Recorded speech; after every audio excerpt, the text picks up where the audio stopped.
Good afternoon and welcome to the August 2021 TRAC Meeting. And let's have everyone mute for us, please. Thank you. And welcome everybody. Thanks for coming.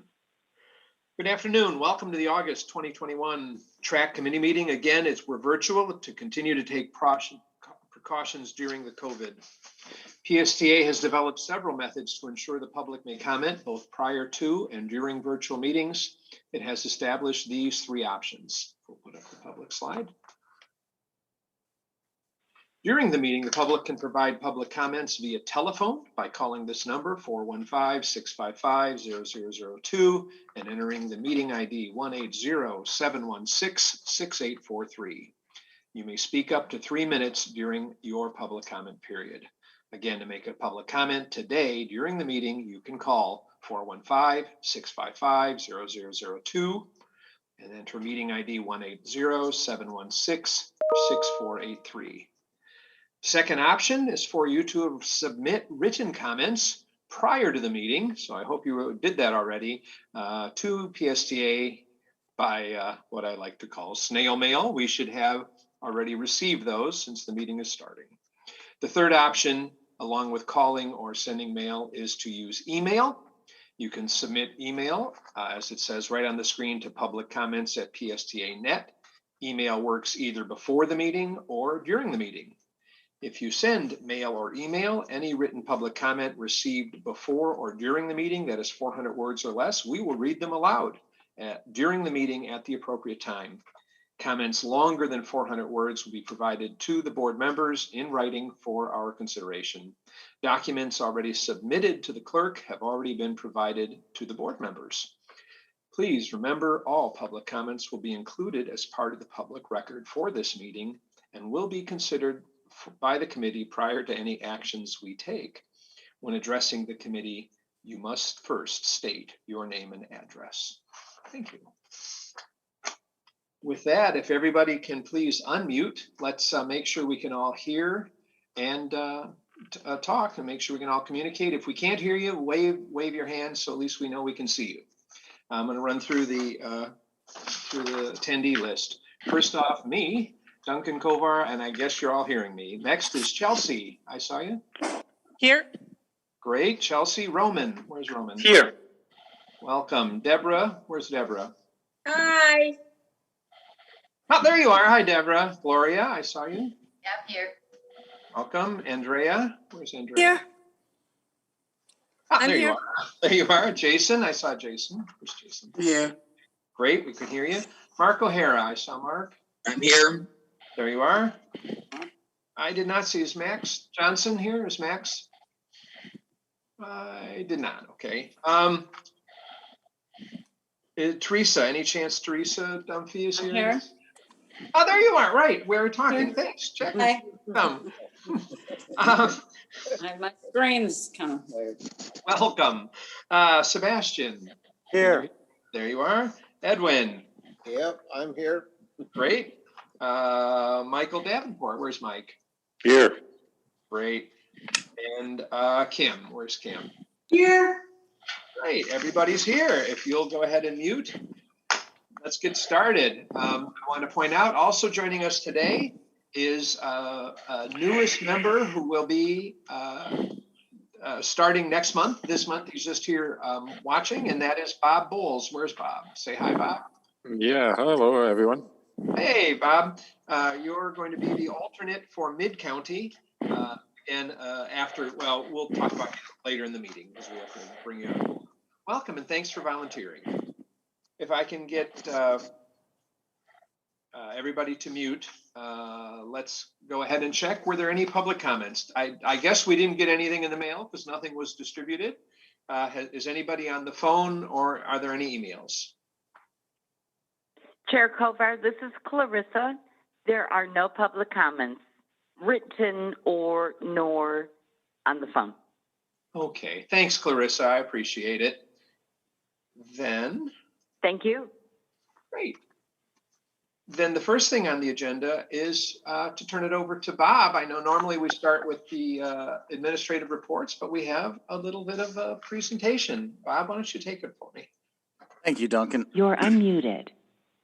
We have a special award today for Mr. Davenport for his yeoman-like duty that he has helped us with especially during the pandemic, on traveling around St. Petersburg and then letting us know when things need to be addressed or fixed. And you see some of the pictures here, such as bus stop signs, shelters, trash maintenance, and he helps us out and gives us a chance to fix things rather quickly. So we are presenting him with special recognition, and we're just letting people know that, you know, you're all here and you have made such a difference over the last, my tenure, 15 years, to help us with things like our TRAC Star Award, Superior Transit Access Recognition, that recognize groups that do things, organizations that help improve access to transit, whether it could be something like a bike rack or a special walkway or a crosswalk. And we hand them a transit award, and we ask you to, as you travel, please keep your eyes out. And if you see something special, a group, a store, because we've had Fort Pinellas has gotten one, we've had Oldsmar get one, we've had Walmart, Publix get them, banks. So it can be just about anybody or anything that gives us a chance to go out and thank people for helping us all and improving it. And we wanted to give a big thanks, going too fast, to Mr. Davenport for his work out there. And again, we want to charge everybody and remind them that keep your eyes open so we can help promoting this, and then it starts to build, and the more PR we get for it, the more people will take notice, and the more help we'll get across the county in making transit easier to use. Chair Kovar? Yeah. Go ahead. Mike, appreciate the stuff you've been doing, bringing stuff to everyone's attention. The STAR program is great. I'll say for the 1000th time, you get, honey works better than vinegar, rather than complaining about stuff, to reward people that do the right thing, that do things that are transit centric, that help with ADA access when they don't have to, that move things closer for bus stops, to help transit riders for safety or access. But also that just keep the eyes. I mean, if you think of us as the eyes and ears to keep the system running, rather than making some poor rider who may not know a number or who to contact have to bump into that thing by us being on the ball, Mike. That stuff is priceless. So thank you, and well-deserved award. Thank you. Good recognition. Thanks, Bob. Then moving on, I will give you the chair's report. As you know, every month I attend the board of directors meeting, and I am required that I give them what we do, and then I bring back to you what they did. This month, the board of directors meeting is tomorrow. So I'm going to I don't even get to take a nap, just boom, back out and to tell them about this meeting. The meeting was July 28th, and Cassandra, you're here, gave a great presentation again about the Sunrunner Equity Forum. And great information. You know, all of the board meetings are on YouTube. You guys should go in and watch them to keep up to date. The two things that were approved unanimously by the board was the extension of the Sunrunner development. It's been, I want to say taken longer, but however you want to say, the contracts were extended for time. And then the trim notice for 22, anyway, enough. Brad, would you like to add, was anything else done that was from the previous meeting, or anything we should know about? Give you your minute in the sun. No, I okay, hopefully you can hear me. Yeah, no, I think you covered it pretty well. The last meeting was, you know, fairly quick, actually, in terms of PSBA. You never know what's going to happen, and right. You don't know what's going to happen tomorrow. But yeah, the big thing on the agenda tomorrow is the union agreement. We with our bus drivers and our largest, almost 3/4 of our employees are unionized, and we have a agreement that they voted on very, very strongly, and hopefully the board will continue that tomorrow. Great. Yeah. And so, yeah, I'll see you tomorrow morning on Zoom. I'll see you on Zoom tomorrow morning. Yeah. Great.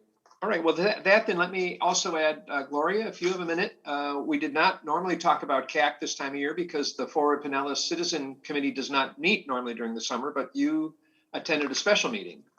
Well, yeah, I asked Duncan if I could say something because Forward Pinellas works, and you've heard me say this many times, but works very much toward the kind of goals that we really want. They are very much concerned about making sure that transit works within the whole gestalt of moving around in our county. And so we're both on, Duncan and I are both on the Citizens Advisory Committee, but we are also on something called the LCB, the Local Coordinating Board, and that deals with some issues of seniors and people who are financially disadvantaged or people who are physically disadvantaged. I yesterday attended a meeting of something they called their Bicycle Pedestrian Committee, because I thought that really works pretty well with us as well, because we are, as we keep saying, pedestrians as soon as we get off that bus and as we're waiting to get on the bus. And so I thought it was very interesting. And they, again, were very, very involved with what needs would we have on the sidewalks and so forth. So some of us need to be on some of those committees, and I wanted to get a sense of that. I just wanted to mention that. There was something that they talked about that I wanted to ask if, and this goes to Cassandra and to Brad, if you think this is appropriate. They talked about they adopted the Suncoast Transportation Planning Alliance as a replacement for the West Coast Florida Metropolitan Planning Organization Chairs Coordinating Committee. All right, but it oversees transportation in our whole regional area. It includes Citrus, Hernando, Hillsborough, Manatee, Pasco, Pinellas, Polk, and Sarasota. And I was wondering, would it be appropriate for them to come and present to us, having someone, like Chelsea Favreau come and present to us about that and tell us what's going on regionally, because we've been asking for that. I don't know, Brad, do you want to go or do you want? Yeah. Well, Gloria, I am just so impressed that you could name the agency that's the name of that thing. Okay. That is just, you should get a star for just naming that entity. Previous and the next, yes. Yeah. No, I think it might be good. Good to hear what their goals are, and what their sort of like mission is. I have to be totally honest. I try to learn as much as I can about transportation, but I had never heard of that group until just like about a week ago. And so maybe they're filling an important need. I think it would be interesting to hear from them. Well, I don't know, Cassandra. Hear us too. Hear that there are riders who really care about that. That transit need to be a part of that equation. Completely agree. I think in talking to this group, we also want to understand what their mission is. So from the time that the West Central Florida Chairs Coordinating Committee was created and now this new Suncoast Planning Alliance, it's really the MPOs in the area and they get together on a quarterly basis to talk about not just what's in their long range transportation plan, but how we then change it, take some of the projects that are in the long range transportation plan and put them into a regional perspective. Much of what comes out of this group then is taken by the Florida Department of Transportation into their work program. So it is not an official body, right? It's as it named, a planning alliance, meaning that it is the teeth, right, in the organizations is with the individual MPOs. And I think that's really the difference between the way that Florida MPOs were created versus other regions around the United States and the MPOs that they have. So many of our MPOs are single county or 2 county MPOs because we have very, very large counties and they're very, very different. In other areas like in the city of Atlanta or the metropolitan area of Atlanta, there is 1 MPO. And so I think it becomes those activities that are regionally based that an MPO would generally do then fall to this alliance, although the work that comes out of the alliance does then have to be adopted by the individual MPOs, who are actually the authority of who creates the long-range transportation plan that then prioritizes federal dollars. So I know that was like a lot of planning speak. So we could have Chelsea. Why don't I would suggest that maybe Heather and I talk to Chelsea about what that presentation might look like, and if we think it would be of value as the planning alliance, or if we think that maybe it's really more of an opportunity for Forward Pinellas to come to the TRAC and explain what they do, why what they do is important, how we work with them, and then have like a little nugget about the alliance. That sounds really interesting. For me, I don't know about how Duncan or anyone else feels, but I think it'd be very appropriate to have Forward Pinellas again come and tell everyone what they're doing and why. Yeah. It'd be great, and I think what's really important is the cycle of their priority list and how we make sure that our projects get on their priority list, which then get assigned federal dollars. Yeah. So I don't know, Heather, will you call Chelsea at some point and get that scheduled? That'd be great. Awesome. Gloria, that went by pretty fast, but I heard you say Polk and Citrus in that group. That seems new to me. That kind of aligns with Swift Mud. I mean, I'm used to it being just Hernando through Sarasota. That's a big group, but I understand it's kind of voluntary. We're still just trying to get people together to agree to work in unison, but it has no teeth. They're going to have to all reach consensus as a confederation rather than with any kind of central authority or tax, certainly no taxing authority, let alone that. So that'll be tough. I get it. I certainly heard what everyone was saying. I don't know if the rest of you heard it. Thank you, Cassandra. Good information. And yeah, that would be great for us to hear from Forward Pinellas, especially putting that in perspective for us. It'd do us all good. Thanks. Then if there's any questions or comments on any of that, let's go ahead to the next. If you guys want to mute, let's turn to Bob. Yeah, Thank we're you, going to Duncan. talk Yes. about the appointment. Yes, and I want to give a shout out to Marianne Sobosinski, who has really helped with this, all the presentations today. I haven't seen her on. I know she's got a lot of things going on right now. But TRAC accepts applications throughout the year, and we had one from Mr. Bowles, Bob Bowles, who met the criteria for our off-cycle membership. So we're recommending that he fill the current opening at the Mid-County alternate. And if approved by everyone, his term starts next month. And from everything I've seen, as we mentioned it earlier, I don't think that's going to be much of a problem. And I'll give you a little bit of the background. He is both fixed bus route rider as well as DART. Volunteer resume is just wonderful. Muscular dystrophy, Labor Day telethon, EMT in the Irvington Rescue Squad. For those of us who grew up in New Jersey, that's exit 143. He was in 4-H, puppy raiser. That's actually something I'm involved here with Southeastern Guide Dogs.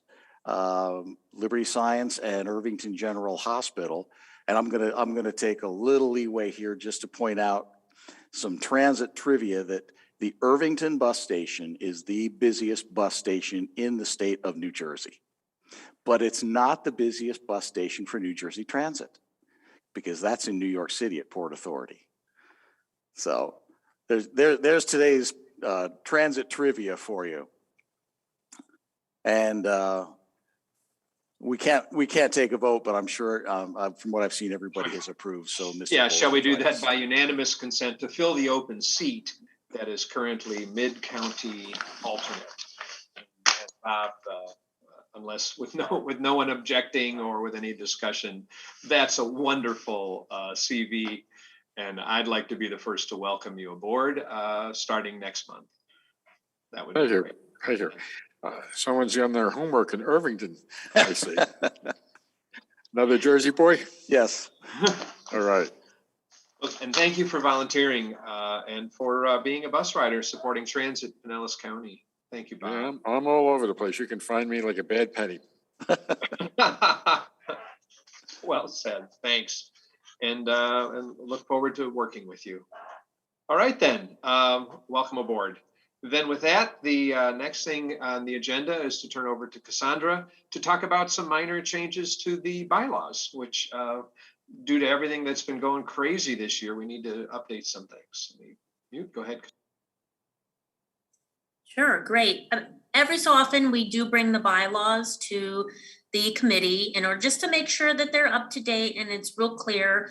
I think the most important part of the bylaws is the attendance requirements, and I think you are all doing a really good job of making sure that you fulfill those.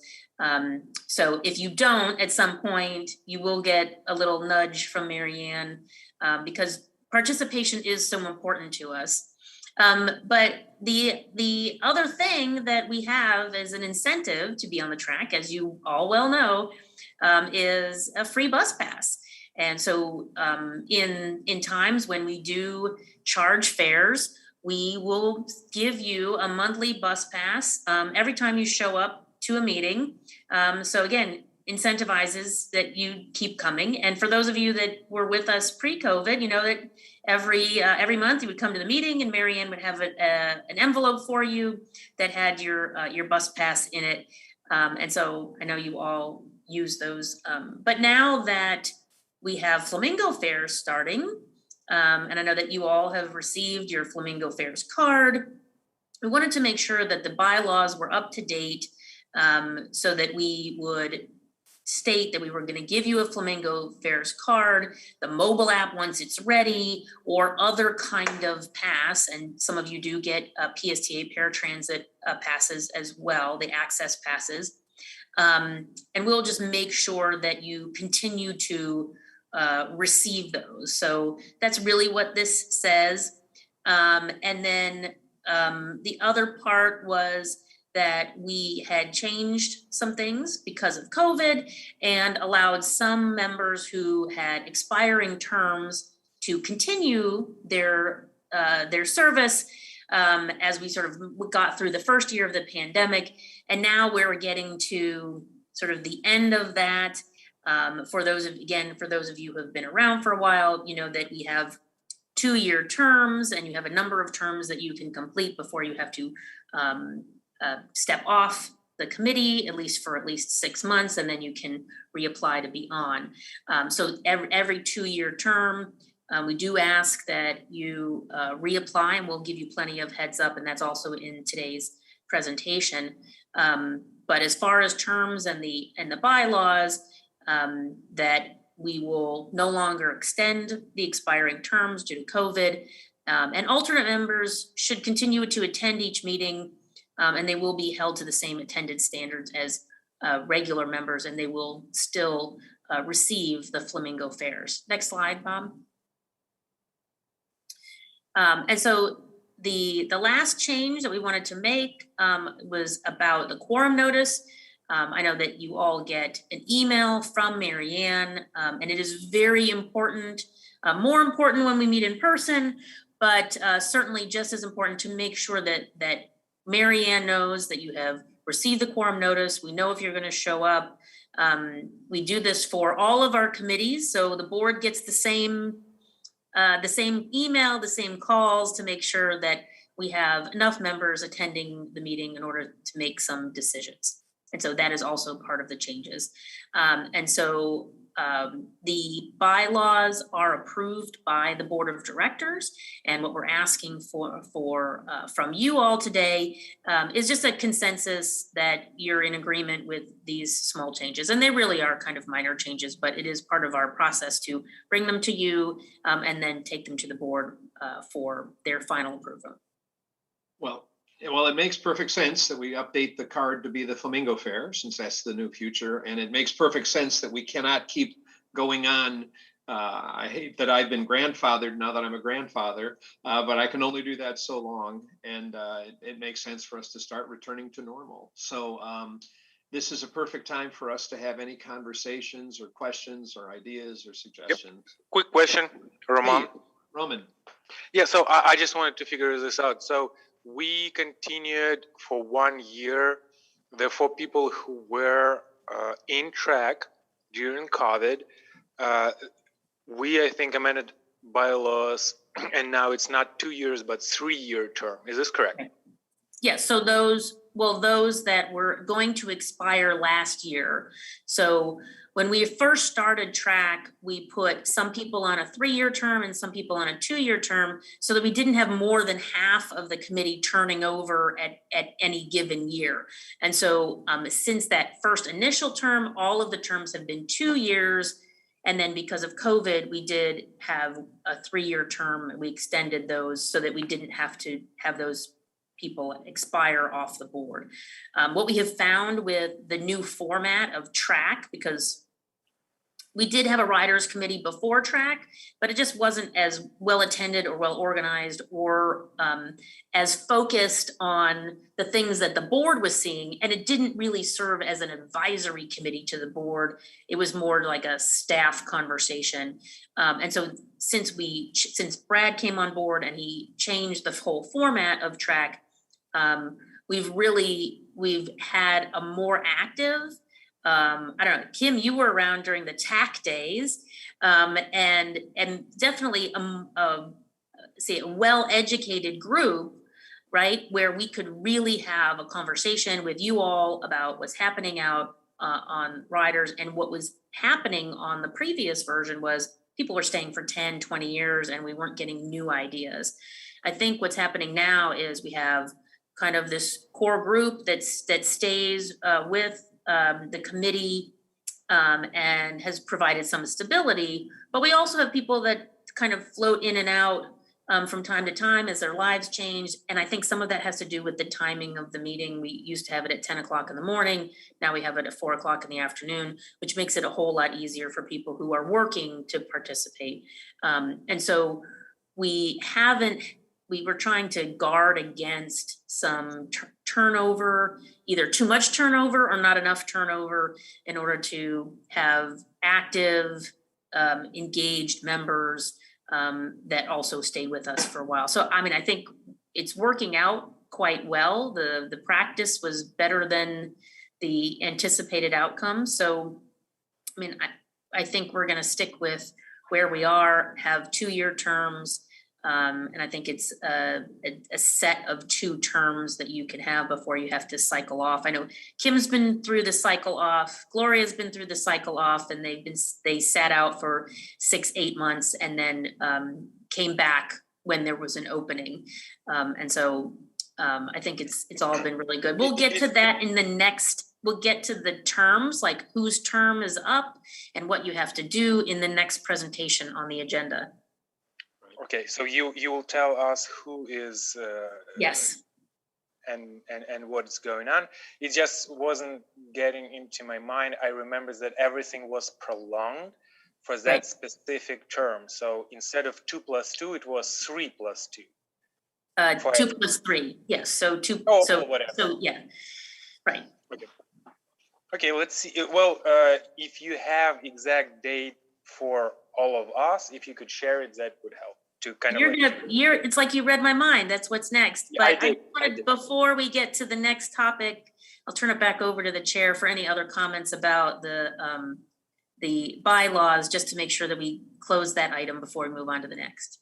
Exactly. And I was thinking the exact same thing, to make sure we don't have, because of the COVID bump, that we don't end up rolling half the people out all at once. And remember, anyone that gets term limited out, if you're living in a popular area, well, good. That's good. Go ride the bus without being on the committee and let other people have a chance. And if you're in an area where a seat opens up, like Gloria and Kim have found, we roll back in because there was a seat that opened up. You know, it's a great system. It works great, which I would guess I will be living through shortly. Yeah. Is there any other question from anybody or comments about that? Because what we're going to be looking for then is, since we can't have an official vote of approval, we'll sort of have a consensus.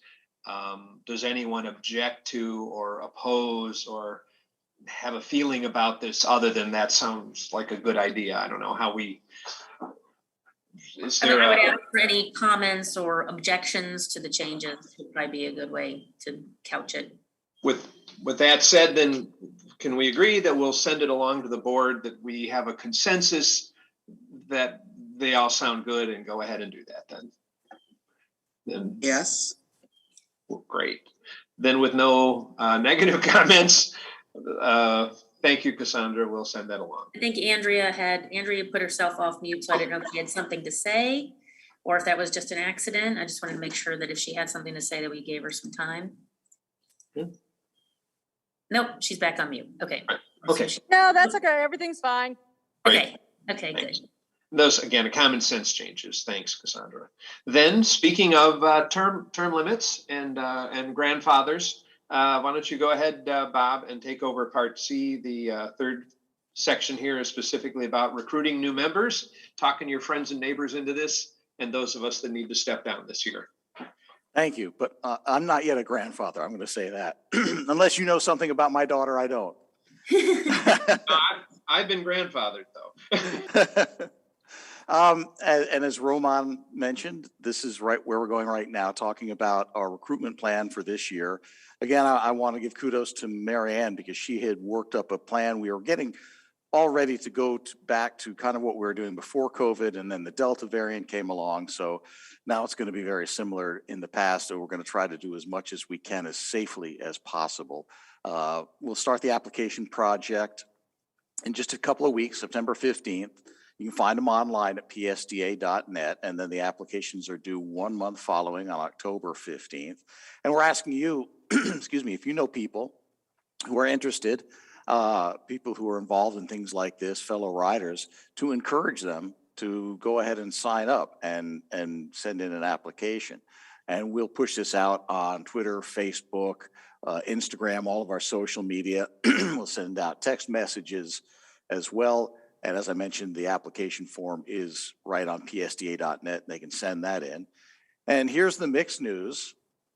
Here are the terms who expire, or the people whose terms expire, and will be off for at least 6 months this year. And it's Chair Kovar, Ms. Dunphy, Ms. Borquist, Anderson, and Mr. Klump. And as Kim and Gloria can tell you, it goes by pretty quickly when you can turn around and come back. Yeah, and Mark as well. And then the other ones who are eligible for a second term who must reapply during the recruitment period, Andrea, Mary, and Roman. You will have to reapply during this period. So that's what we're looking at right now with TRAC. And again, you can get the applications, psda.net, send them to me, b.lasher@psda.net as soon as you can. And they're due no later than October 15th, so don't let it slide. And then the terms will begin on January. And then again, down at the bottom, here's the address on the website, psda.net/join TRAC. And that's a PDF. Bob, Yes. I'm confused because I had just gotten in this last batch of stuff, something saying that I was one that would have to reapply for the second term. So I'm not sure what's going on that. I just sent the application in, so. I will double check on that. Let me take a look at that. I believe, yeah, I want to double check before I say that, because I know you were helping us for a while there with a few years for spring break. So you may be close, but yeah, absolutely. I'll double check and let you know. I really wasn't sure, but when I saw that, I'm not sure which paper it was. It's something that I printed up that we got recently. But, you know, whichever, you can always hold the application for 6 months because the student doesn't seem to fill up very easily. And believe me, we'll hold that. Okay, thanks. We'll leave the lights on for you.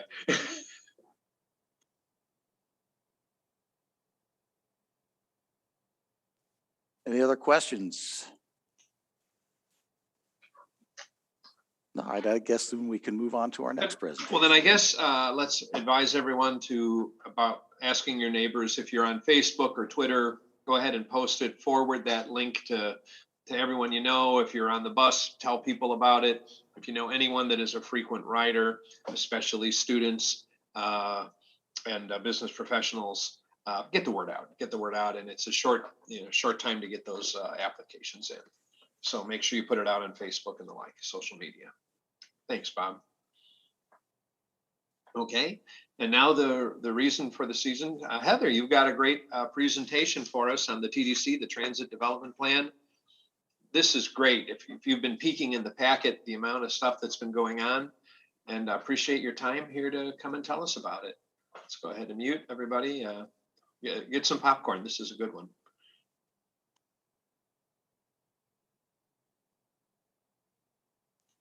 Heather, you're still muted. Bob, There can you go. you unshare your screen, Bob? Yeah, absolutely. Thank you. I just have to find the presentation. Let's see, are you seeing it or no? Not yet. Okay. All right, I think I got it. Is it there now? Excellent. Yep. Give me just a second, please. For some reason, I can't see the screen.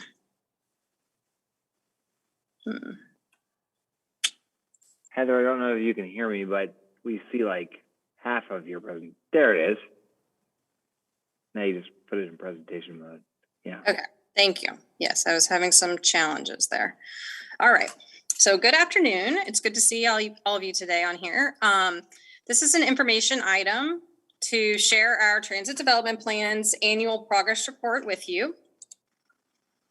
A little background, the Transit Development Plan, and I'll be calling it the TDP, serves as our 10-year service vision.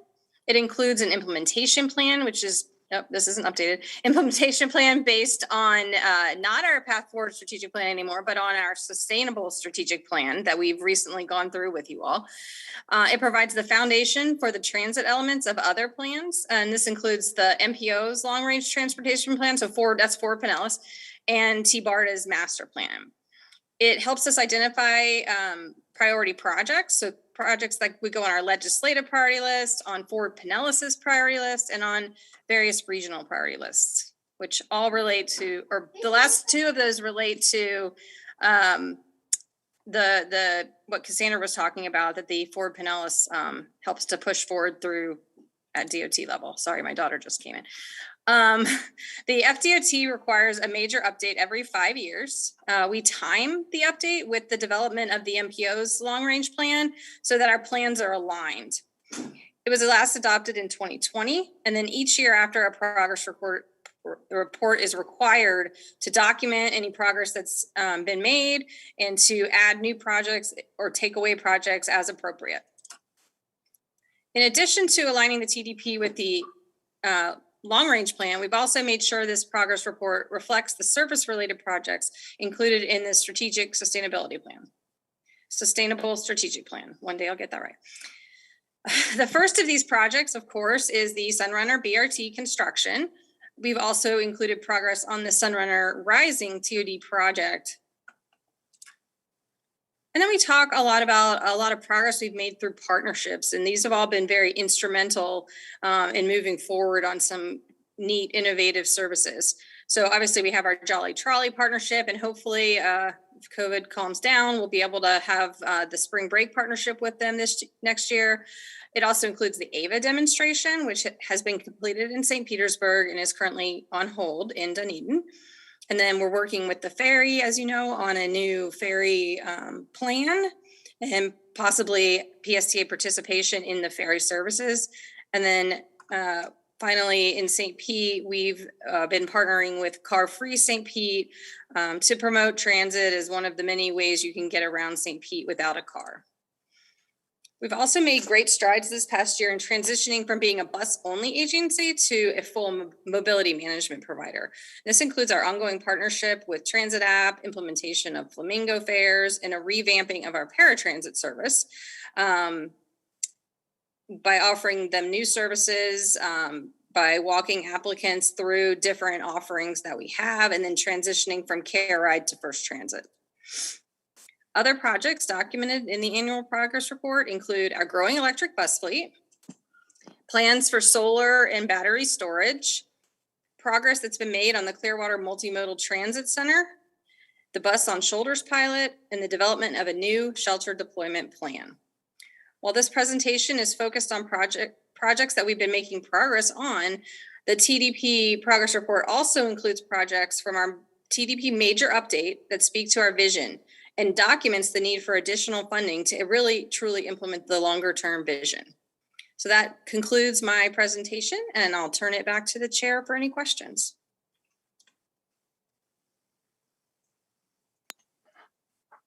That looked great. Does anyone have any questions about the TDP, how it fits in with the various other planning organizations? Again, we're excited that these other organizations take transit into account and we fit under their umbrellas, but sooner or later, that means someone has to roll that information up to them. That's what this represented. Are there any questions for Heather? Please wave or just unmute yourself. Questions or comments? All right. Again, shall we, what would we do? Agree that that's good and that we're in agreement with it, or would we normally, as a group, approve it? I don't know. Since we're meeting without a quorum. Chair, I don't think Heather, you can comment on it. I don't know if they have to approve it, do they? No, I was just about to say that. So there is a requirement to approve the major update, but the annual progress reports are just information. We just wanted to bring it to you all. We brought it to the planning committee just to remind everyone all that we've been doing, what pandemic. We've been doing all this work this past year. And those are all huge projects that were in there between the Sunrunner and the trolley and the partnerships. Teresa, I saw your hand go up for a minute.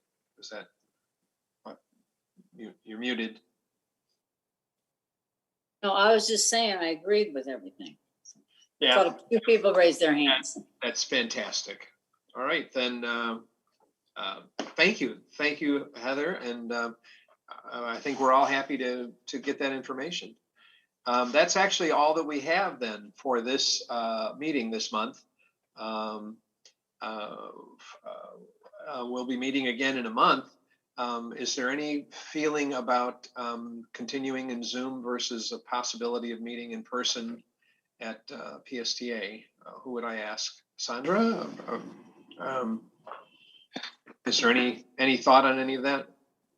So, I mean, as of right now, we are hearing from the federal government that they're going to extend mask mandates in certain areas like planes and our buses. And so I think we should just sort of sit tight and plan for maybe another virtual just to see what happens, and then wait for things to lift a little bit. But I would recommend that unless you're itching to be in the same room together, that this has been working, and I think the most important thing about this committee is that you get a chance to hear what we're doing, and we get a chance to listen to you about the things that we're doing and how we can make sure that everything that we do at PSTA is customer focused. And so I think we're accomplishing the goals of the committee, whether we meet in person or we meet virtually. And so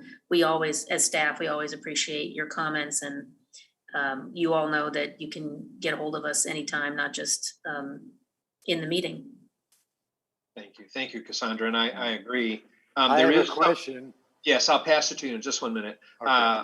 There's some energy that's received by being in person in the same room in terms of brainstorming and ideas and comments, but we are getting a lot done just by meeting.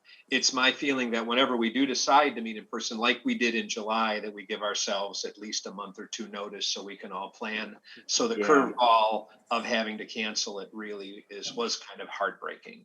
Let me go ahead and turn over to folks that have questions. This is the time also for member comments. Sebastian, why don't you go first? Okay, I have a question. I don't know who it would be for or be to, but I'll address it to Cassandra. Cassandra, when you call for a direct connect, whether it be Lyft or Uber or United Taxi, on your cell phone, when a driver accepts the ride, you have a map and know exactly where this guy is and how long it's going to take. However, on Mobility on Demand, you get a text from Mobility on Demand phone rep that says your ride has been accepted, but you don't know if he's 10 minutes away, a half hour away, or an hour away. And I know you guys are geniuses because I'm going to pay you a big compliment.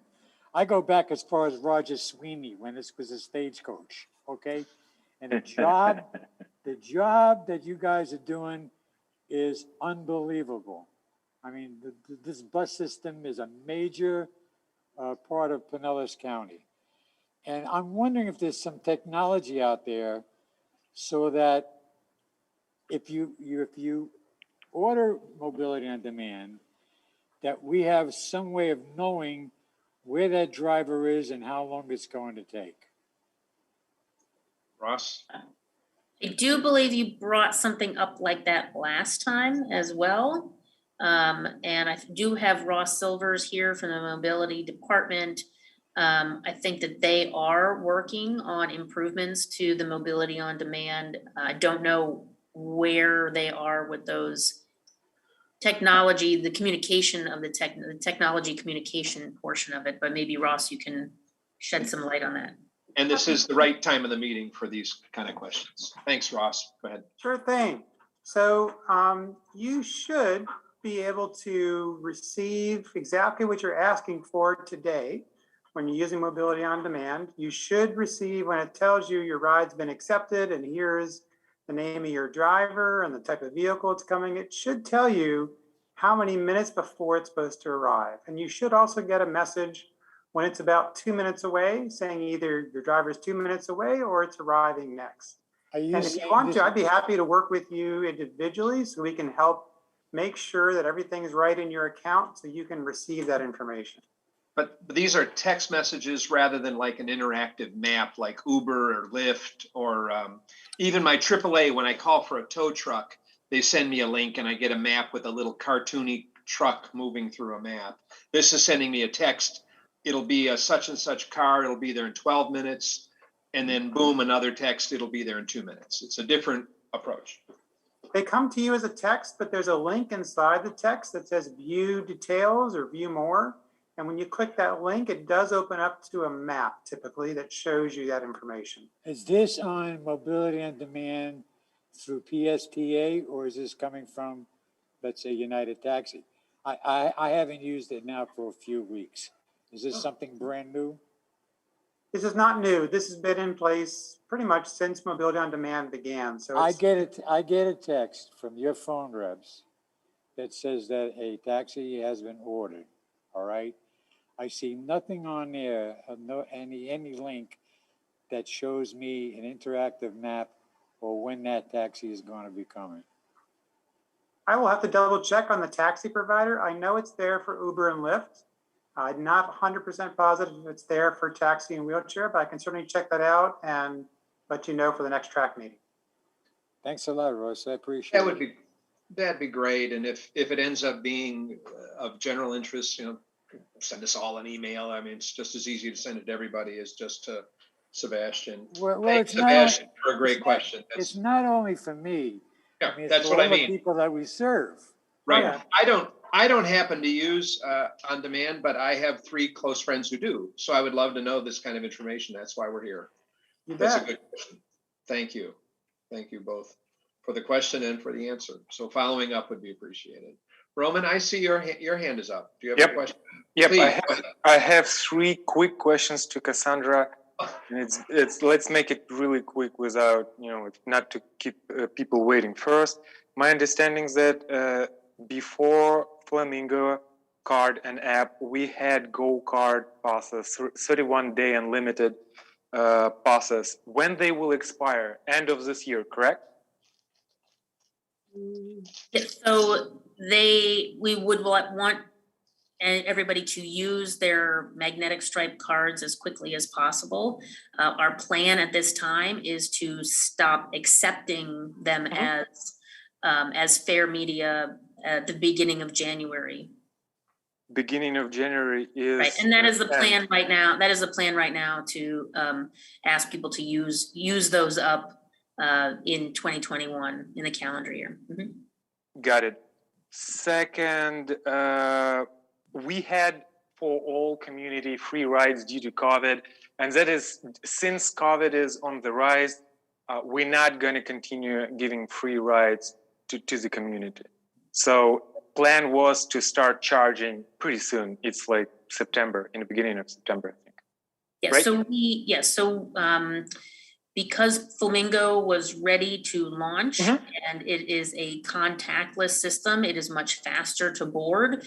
And the drivers have told us as such that it is, and one of the reasons that we had free rides during COVID is to avoid bunching at the fare box. And so that has been eliminated by the use of the Flamingo card.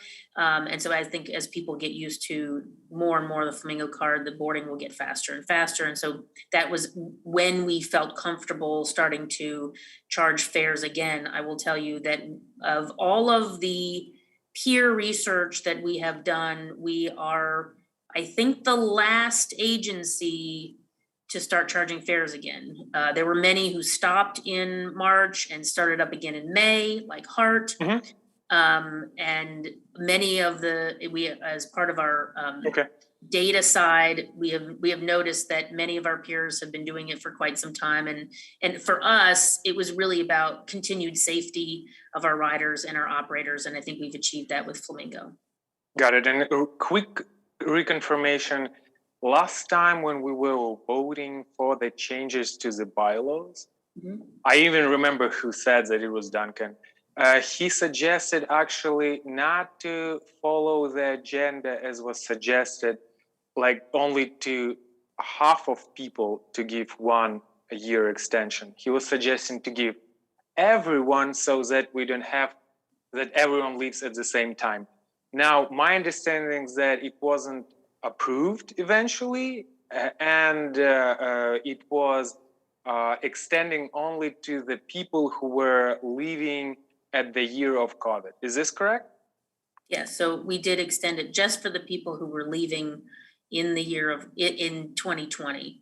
So those people who had expiring terms in 2020, we extended them 1 year. But as you can see, we're still, it seems to be pretty consistent that every time we do a TRAC recruitment, which is annually, there are about 6 members that are terming off, and usually about 3 that are eligible to reapply. And the reason that we do a 2-year term and you are allowed to reapply for a second term is because we have had people who want to get off the committee, but they decide that they are going to fulfill their 2-year commitment and then term out. And that really allows staff to have consolidated timeframes that we need to recruit, because we do like very much to have a full committee. Okay, thank you. Okay, Roman, thank you. Thank you. Okay, I have a hand up for Kimberly. Yes, since our last TRAC meeting, I have been still experiencing poor service from PSTA access. A couple of examples for poor service that I have experienced over the past couple of weeks are on August 6th at a 9 a.m. pickup schedule with PSTA access. Take me to my volunteering job at the Salvador Dali Museum. According to MapQuest, the museum is 10 minutes, about 4.2 miles away from my home. My volunteering job begins at 10. I called PST Access at 9:15 just to make sure the driver was on the way. At 9:40 a.m., the driver arrived at my house and he informed my husband I had to pick up another passenger. I was definitely going to be late for my job. I immediately canceled my PSTA Access trip. My husband ended up taking me to my volunteering work. On August 11th, I had a 12:15 p.m. pickup scheduled to take me to the Isaiah Recreation Center for my CAPI committee application persons with impairments meeting at the Isaiah Rec Center at 1:30. At 12:30, I called PST Access and was told my reservation was canceled, even though my return was still in your system to take me home.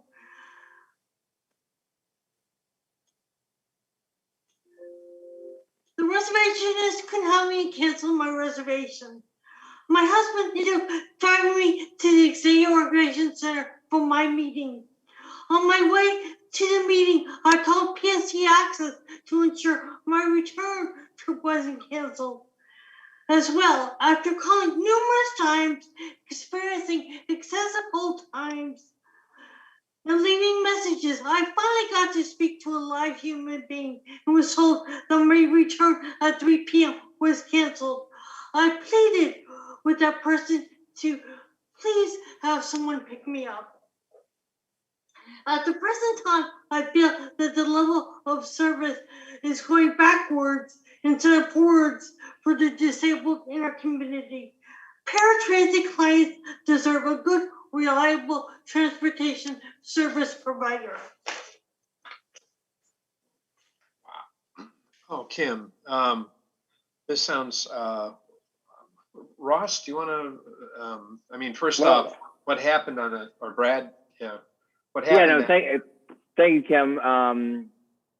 I've heard about some of the issues that you've had, and no, you're totally right. I also agree that the transition from our former provider to our new provider has been really challenging. And you're right, the PSA Access service has gone backwards. In the quality of service is not where it needs to be. I will say that I believe that a lot of, well, it's not good enough. It still needs a lot of work, but we're getting better on the reservations and the responding about to customers when they call in to find out where their ride is and everything. And the issues that you brought up, I'm really grateful that you did bring up to our staff, because we have addressed those all with the contractor very strongly. If you have to be there by 10, you have to be there by 10, and they cannot go and pick somebody else up. That is not allowed under our requirements. That's never been allowed. So I'm really sorry that happened to you.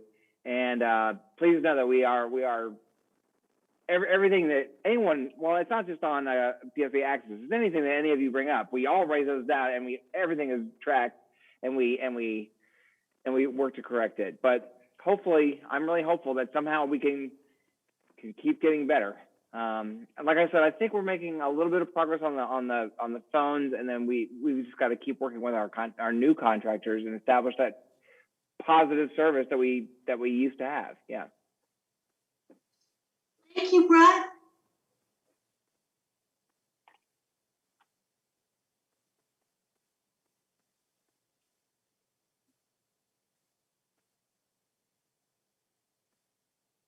I think maybe Duncan froze for just a second. So I'll just go ahead and thank Kim again for sending in her comments. We really do appreciate it. We do address them right away. So if any of you ever have an issue, please do not hesitate to write us an email, tell us what happened, because it is very important for us to hear that if you are not having a satisfactory experience. So as Duncan tries to get back online, I think, Bob, you were next. Yeah, I think we're pretty much wrapping up, but I did want to add on if you Oh, have sorry, experience. Bob Bowles and Oh. Gloria both have their hand up, and Kim, you My can. mistake, sorry. Yeah, no worries. Too many Bob. Gloria is a member. I'm just a member of the public today. So let Gloria go first and then I'll just chime in. Okay, fair enough. Okay. Gloria, you're on mute, Gloria. Yeah, I just unmuted.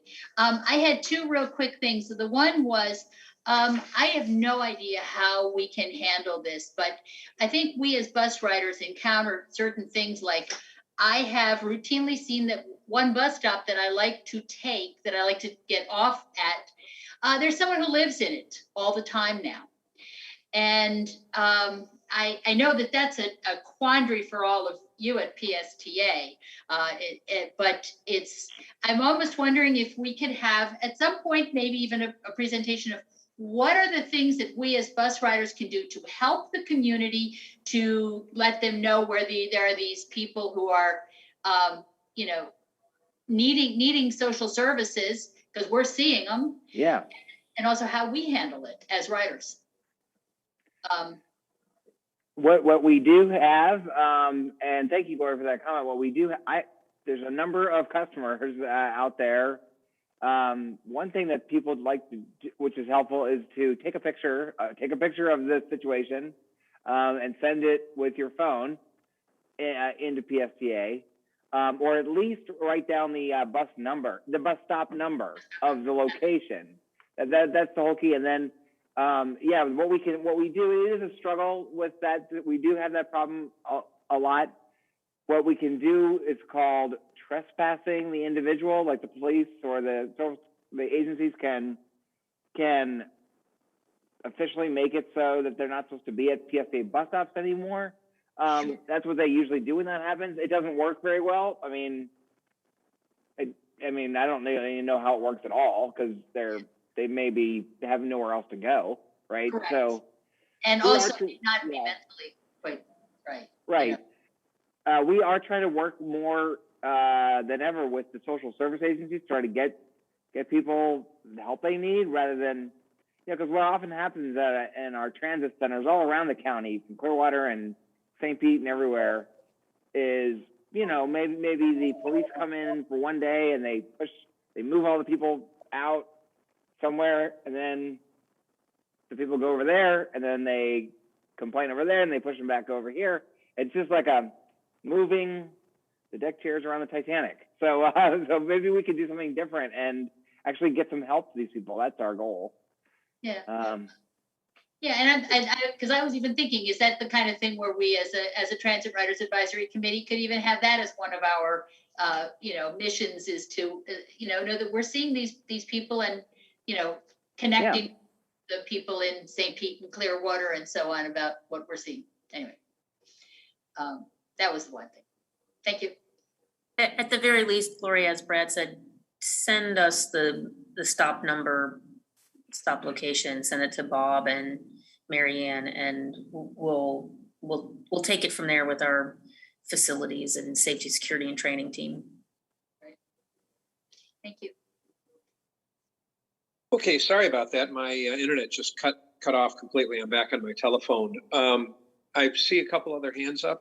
Thank you, Gloria. Bob Bowles, our new guy. I see your hand up. Do you have a comment or a question? Yeah, it's a comment, just basically a follow-up on the MOD question that Sebastian had. MOD has been a great lifeline for me, because if I miss a fixed bus connection, obviously my next call is to them to get wheelchair transport and so forth. And recently, I have noticed that even though the rides put in through wheelchair transport, I've gotten a call back from PST operator to let me know that they communicated with them and there would be a delay.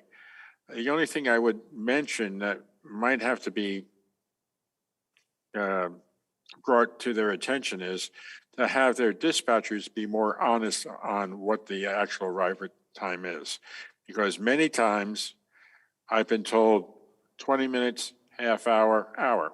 I have no problem. We understand that it's on demand. It's availability.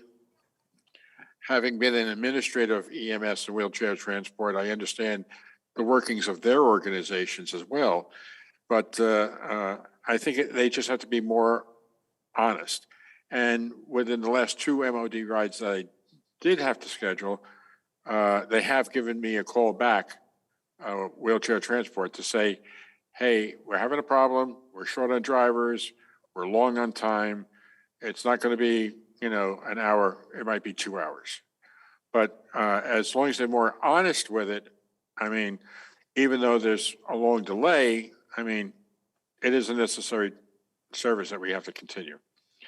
The only other thing I wanted to mention, and this goes to Flamingo fare cards, and Gloria brought it up, I think, at the last meeting that I viewed, is obviously the location of the terminal for those that are wheeling is not convenient at all. So what usually happens is after I'm locked down, I hand the driver the card, they usually swipe and give it back to me. No problem. But I've also noticed a few drivers saying, we can't touch the card. You have to do it yourself. Well, that's impossible to do. So I think it's just kind of having to bring the drivers up to standardize that if somebody is challenged and can't reach the scanner or can't put their cell phone in place, that, that type of assistance to get recorded has to be, considered. And that's it. Okay. Those are good comments. I don't know, does anyone want to reply on that? There was more FOI and need for comment. Okay. And we're still getting, with almost 400 drivers, we still are working with getting everyone on board with all of the points of Flamingo. They're getting it and enjoying it, but yeah, there are some laggards out there, and thank you for pointing that out. Ross, please make sure that James knows that as well. Absolutely. Thank you, Bob, for both the comments. Both are appreciated. No problem. All right, I'm on the phone now. I cannot see hands. So if anyone else has comments or questions, you'll need to speak up, or I can't tell. I don't see any. Great. Thank you for the help. Then I apologize for my internet just cutting out on me, and let's then wrap this meeting up. I appreciate everybody showing up and for all the information and for everybody's participation. I'll remind you, our next meeting is in a month. It'll be September 14th at 4:00, and I'm looking forward to seeing all of you virtually on Zoom once again, just like this month and like the last year. So we'll be looking forward to seeing you all then. Thanks for participating, and see you guys in a month. Thank you, Bye sir. now. Thanks. Thank you so much. And Duncan, before you go, I'll let you know that it's unusual for us to have the board meeting right after your meeting, but because of this month. And so I've written your report for tomorrow during this meeting, and you'll receive it as soon as this meeting is over. Sure. Thank you. And see you in the morning, Brad.